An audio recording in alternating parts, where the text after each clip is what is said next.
I don't think I can get her to do it. You mean it'll be difficult? Very. This is not mission difficult, Mr. Hunt. It's mission impossible. 7 movies in and Mission Impossible has seen a colorful cast of characters populate the series. Some have left the franchise, some have been killed off, and some return from time to time. So here are some legacy characters that ScreenRant thinks should return in Mission Impossible 8. I need you to trust me.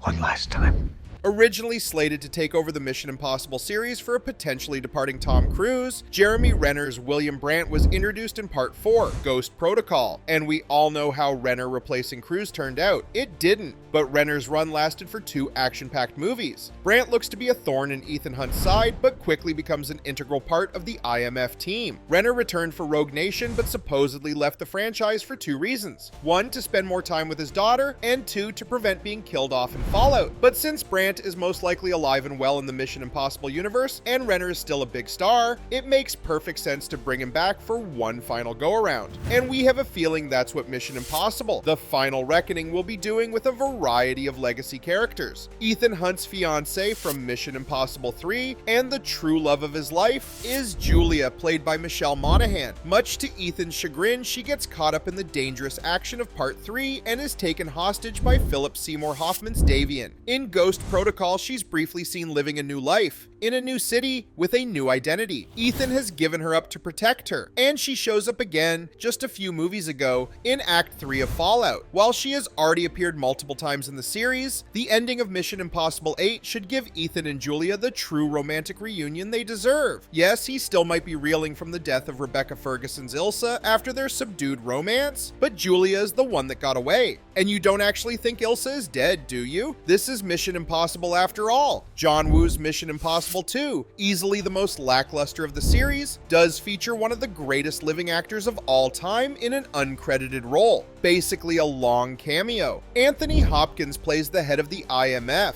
Mission Commander Swanbeck, and he looks like he's having a great time. And why wouldn't he? This is his post-Silence of the Lambs era where he was making tons of dough starring in a whole lot of movies, many of them not great, but now is the time to really bring Hopkins back into the fold. Even Part 1's Kittredge was brought back in Part 6. They could even make Swanbeck a villain. The franchise barely utilized him and it now needs to rectify that. Which legacy characters do you want to see return for Part 8? Let us know. And thanks for accepting this mission from ScreenRant.